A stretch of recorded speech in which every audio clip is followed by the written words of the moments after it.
L'inflation frappe fort partout au pays. Et si elle frappe très fort dans les portefeuilles des nantis comme moi, par exemple, et Ariane, Et moi. et toi, hein? Non, j'allais dire, la hausse des prix frappe encore plus, fait encore plus mal aux jeunes étudiants, comme la doctorante en philosophie, Laurence, c'était par là que j'allais. Imagine une jeune étudiante puis une jeune famille en même temps. Tu coches toutes les cases pour être vraiment pauvre. Là. J'ai découvert que j'étais pauvre dernièrement. Ah ouais? J'étais allée pour mon suivi de grossesse au CLSC. Puis, Ils t'ont donné une orange? Ben non, à un moment donné, l'infirmier me dit es-tu intéressé par, je sais plus, là, notre programme pour les gens démunis? Programme Holo. Là, je dis Démunis? je suis pas démunie. Là, il me monte un salaire, il dit est-ce que tu gagnes ça avec ton mari par année? Je dis ah non, je suis démunie.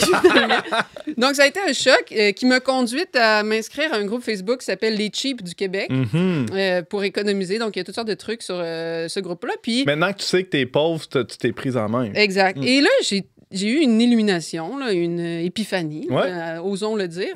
Je me suis dit, finalement, le truc ultime pour économiser, n'est-ce pas de devenir chrétien? Tout le monde s'est dit ça. Tout le temps. Déjà, pensons au repas communautaire. Il suffit d'aller là, t'apportes un sac de chips, puis tu manges pratiquement gratuitement. Bon, t'as peur de te faire juger, mais les chrétiens sont pas supposés juger. S'ils jugent, c'est leur problème, c'est pas le tien. Ouais, c'est ça. Ouais. Tu peux voyager relativement gratuitement grâce au monastère. Tu te fais des amis chrétiens et donc charitables et donc desquels tu peux profiter.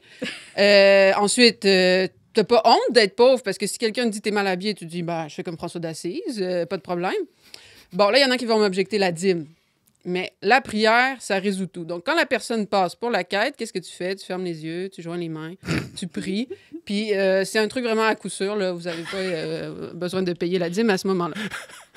Bon, j'aurais pu dire tout ça, là, mais inquiète pas, Antoine, là, j'ai un point un peu plus sérieux à amener qui détruit tous les autres. Alors, comment être chrétien permet d'économiser? Bon, il y a les trucs que je viens d'énumérer. Là, vous pouvez les appliquer, mais j'ai un truc encore plus fécond, encore plus profond à vous proposer. Bon, d'abord, c'est de retourner au sens étymologique là, de économie, là, que peut-être Ariane ou toi, Antoine, connais. Toi, tu as mes notes, fait que normalement... Vas-y, Ariane. Ben, étant aussi mariée à un philosophe, je suis familière avec la racine grecque du mot économie, qui vient de oikos et nomos, donc la loi ou la règle de la maison, la maisonnée, l'économie familiale. Exact. Mais c'est vraiment quelque chose qu'on a oublié aujourd'hui. Mais ça n'a pas rapport avec le sens commun et contemporain d'économie. Non, c'est ça. Oikos, on voit ça sur les yogos, mais à part ça, on voit pas que c'est lié à l'économie. Alors, pourquoi c'est lié à l'économie? C'est parce qu'en fait, j'ai apporté justement un livre d'Aristote qui s'appelle L'Économique, là. Aristote divisait l'économie en quatre relations, on pourrait dire. Là. D'abord, le mari, la femme. Ensuite, les parents, les enfants. Ensuite, le maître et l'esclave. Bon, un peu plus rare aujourd'hui, on va se le dire. Là. Quoique. Là, la dernière, c'est le possesseur et ses affaires, là, ses propriétés. Mm-hmm. C'est comme si le quatrième sens, là, cette quatrième relation, là, c'est-à-dire le possesseur et ce qu'il possède, s'est mis à prendre toute la place. Et c'est pour ça que économie, on pense argent. Et même, je dirais, on pense surtout l'argent dans un monde plus vaste que notre petite famille. Et là, je te vois venir en bonne philosophe et tripeuse d'étymologie et de sens des choses. C'est quoi l'argent? Bon, c'est ça. Alors, il faut revenir un peu à ça pour voir comment notre société s'est mis à avoir un rapport pervers à la richesse, à l'argent, qui a mené à notre fameuse inflation. Parce que c'est toujours ça, là, le but de ma chronique. Ce que tu es en train de dire là. C'est tout le temps ça, le but de ma chronique, de régler notre inflation. Hein, parce que vous, comme moi, là, le beurre, ça coûte cher, puis c'est donc bien déprimant de voir que ça a augmenté autant. Alors, dans 10 minutes, tu vas avoir réglé la question pour tout le monde ici autour de la table. Donc, qu'est-ce qui nous mène à l'inflation? Première étape, c'est de comprendre c'est quoi la richesse. La richesse, c'est les richesses naturelles qui sont à notre portée. Aristote dit les animaux, les plantes, les minéraux, tout ça, qu'on s'approprie. Ouais. Normalement, on se les approprie en nombre limité parce que c'est des instruments vers notre bonheur, le bonheur des membres de la famille. Ben, c'est logique. Aristote dit on va pas avoir des instruments à l'infini. Hein. Si j'ai une infinité de fourchettes à la maison, c'est plus... Ou de girafes. Ou de... On parle d'instruments, là. Okay, non, mais tu parlais des animaux, là. Oui, c'est ça. Une infinité de girafes, une infinité d'éléphants, une infinité... Bon, OK, vous comprenez le principe. Comme moi, j'aime les livres. Mais tu sais, à un moment donné, quand tu as une infinité de livres, surtout les livres pour enfants, là, j'imagine que mon fils va devenir plus intelligent, ben ça prend plus de place qu'autre chose cette nuit. Fait qu'Aristote dit, on est supposé allumer. On allume pour les richesses naturelles, c'est vrai. Mais bon, qu'est-ce qui se passe? C'est qu'évidemment, les gens se spécialisent. Puis là, moi, je vais faire des patates. Puis là, Ariane va faire du blé d'Inde. Puis là, à un moment donné, il va falloir échanger nos richesses. Mm-hmm. Bon, on peut faire du troc, mais bon, l'histoire nous dit que ça va mieux avec de l'argent. On amène l'argent. Puis là, il y a une espèce de retournement qui se fait dans notre tête. L'argent, c'est supposé représenter la richesse. Donc, qui est riche, normalement, c'est celui qui possède les biens suffisants à une bonne vie, à une vie heureuse. Mais là, tranquillement, on se met à penser, non, c'est pas l'argent qui représente les biens matériels. L'argent, c'est la vraie richesse. Quelqu'un de riche, c'est quelqu'un qui a un gros compte en banque, peu importe que sa maison soit vide. Puis, on pourrait dire même, les biens matériels, c'est comme de l'argent potentiellement. Ça représente de l'argent. Puis, je pense qu'il y a beaucoup de gens qui voient les choses comme ça, là, qui regardent un meuble et qui se disent ça se vendrait cher sur Marketplace. Là. Ou si tu fais ton bilan financier, tu calcules tes actifs, tes passifs, mais tu rentres là-dedans aussi. Ah, ben j'ai un char qui vaut autant, puis c'est ça. C'est ça. Ça ajoute à mon tas d'argent que j'ai déjà ou pas. T'sais. C'est ça. Donc, le but devient plus d'avoir les biens matériels suffisants à mener une bonne vie, une vie heureuse, mais ça devient d'avoir de l'argent. Ben oui. Parce que ça serait ça, être riche. Mm-hmm. Puis là, Aristote dit, il y a une espèce de retournement qui fait en sorte que, oubliant la fin, oubliant le bonheur, puis le but, c'est de ramasser des instruments pour bien vivre, on se met à vouloir l'argent à l'infini. Parce que le bonheur, c'est clair, ça, on en veut à l'infini. Donne-moi-en du bonheur, j'en veux encore. Mais là, ce qui se passe avec l'argent, c'est qu'on se dit, ben là, on a oublié la fin, fait qu'on prend l'argent comme fin, puis on en veut à l'infini. L'argent en lui-même ou pour se payer des plaisirs sensibles, parce que ça aussi, tu peux en avoir à l'infini. Donc là, il se met à avoir une soif, une avidité pour l'argent, qui mène, une des premières étapes dont nous parle, entre autres, saint Thomas dans sa Somme, c'est qui mène à la fraude, qui est assez commun aujourd'hui. Ou à l'usure, ou à... Enfin, on fait de l'argent avec de l'argent. Oui, mais même avant ça, avant l'argent avec l'argent, il y a le fait de vendre des bébelles plus chères que ce que ça vaut. Hein, on parle comme ça. Genre le commerce. Oui, genre le commerce, finalement. De base. Parce que, bon, l'idée de l'échange, là, au départ, là, Ariane a fait des blé d'Inde, là, on s'en souvient. Moi, je fais des patates, on s'en souvient. Le but de l'échange, c'était que moi, j'ai trop de patates, toi, tu as trop de blé d'Inde. Fait que ça va être notre intérêt commun, à tous deux, qu'on échange. De gérer nos surplus de cette façon-là. Exact. Puis à la fin, on se retrouve avec une quantité normalement égale. Bon, c'est sûr que c'est toujours dur à juger, les patates, blé d'Inde. Le prix des choses est dur à juger. Mais normalement, c'est ça le but des échanges. Mais ce qui se passe dans le commerce actuel, dans notre tête, c'est que tout le monde se dit, mon but, c'est de faire plus d'argent avec mon produit que ce qu'il vaut. Puis le but comme acheteur, tout le monde pense, c'est d'acheter un produit le moins cher, quitte à l'acheter moins cher que ce qu'il vaut réellement. Mm-hmm. Donc là, l'homme ne pratique plus l'échange dans un intérêt commun, mais l'homme devient un loup pour l'homme, là, comme le disait Hobbes, là, c'est-à-dire le but, c'est vraiment de s'enrichir. Ça, c'est la première étape. Mais c'est comme si le frauduleux a une idée encore plus bizarre. C'est qu'il se dit, je pourrais faire de l'argent avec mon argent. C'est-à-dire que je vais prendre mon argent, puis, par exemple, je vais dire à Antoine, je te la prête pendant un mois, mais à la fin, tu me redonnes exactement le même montant, plus 15 % d'intérêt. Mais c'est pas un frauduleux que tu décris là, c'est un banquier, Laurence. Alors, pourquoi est-ce que ça serait frauduleux? Là? Pourquoi ça serait pas correct? Là, il faut vraiment revenir à ce qu'est l'argent. Puis il faut comprendre qu'il y a deux types de biens. Les biens fongibles, puis les biens non fongibles. Alors, ça rapporte aux champignons, ça? Ça ressemble au mot champignon, mais c'est pas là que je vais. Okay. Fongible, c'est cette idée que l'usage consomme l'objet. Là. Par exemple, une bouteille de vin. Alors, user de la bouteille de vin, c'est consommer la bouteille de vin, comme présentement. C'est ça qui fait bizarre aussi si je te dis, je te prête une bouteille de vin, mais redonne-moi-la, là. Ça donne pas grand-chose, vraiment, parce que je veux dire, si je te prête une bouteille de vin en me disant redonne-moi-la, tu vas dire, ouais, mais c'est parce que je veux la boire, là, je pourrais pas te la redonner.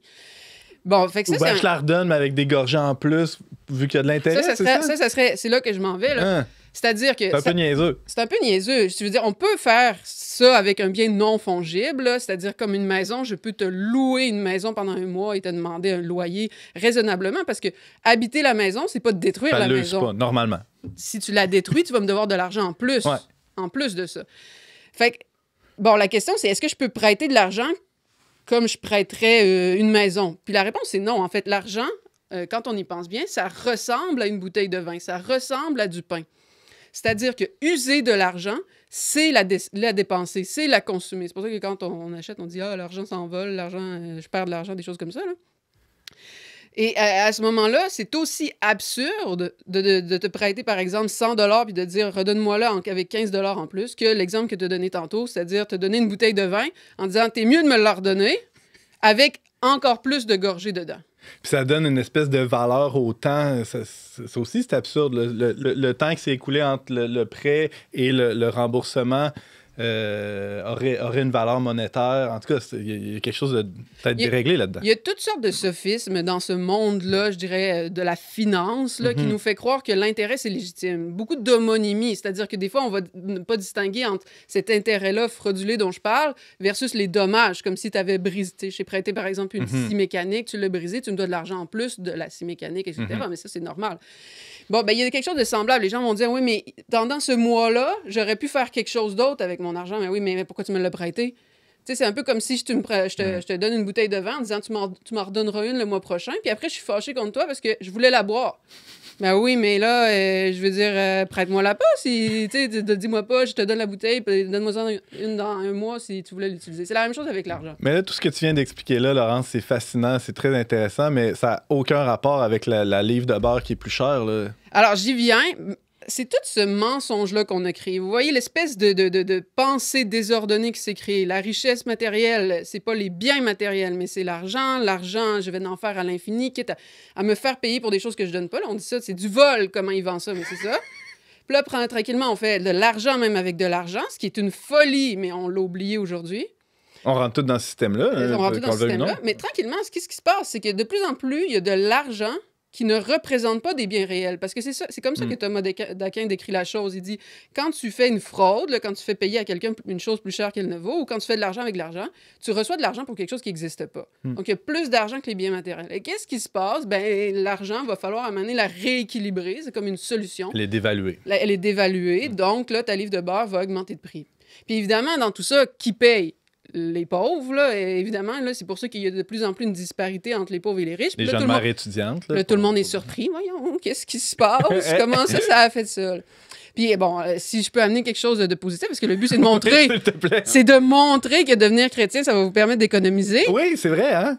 Il y a les techniques que j'ai énumérées en introduction, mais quelque chose de plus profond, ça serait vraiment de donner un sens à sa vie. Bon, là, je reviens à Simon, puis là, je suis aussi abstraite que lui.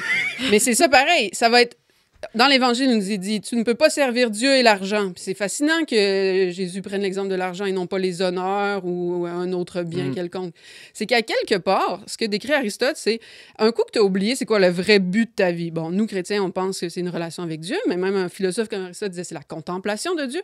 Une fois que tu as oublié ça, ben, ce qui va se passer, c'est que finalement, les biens qui vont t'intéresser le plus souvent vont s'acheter. Puis là, tranquillement, tu vas te mettre à penser que le bonheur s'achète, puis que ce qu'il faut dans la vie, c'est plus d'argent. Puis ça crée toute la distorsion dont j'ai parlé, qui nous mène à notre fameuse livre de beurre qui coûte plus cher.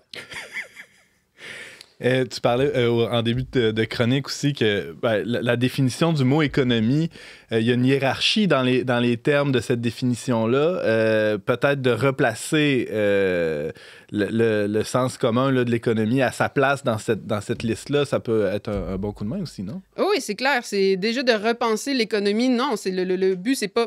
Aristote dit le problème. Il appelle ça la crématistique. Là. Il dit, c'est comme un crémata en grec, c'est la possession, mais c'est comme le mot possession avec un sens péjoratif, là, comme parloter par rapport à parler, plus péjoratif. Là.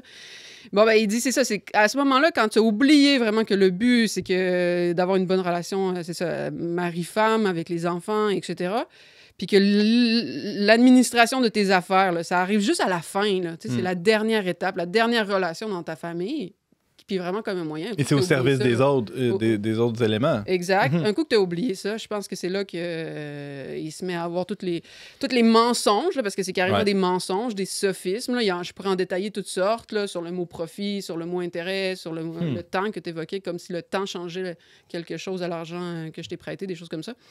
Tout ça arrive, puis c'est ça qui nous met dans une situation comme on est aujourd'hui. Laurence Godin-Tremblay, c'était essoufflant, mais passionnant. Merci beaucoup. Merci.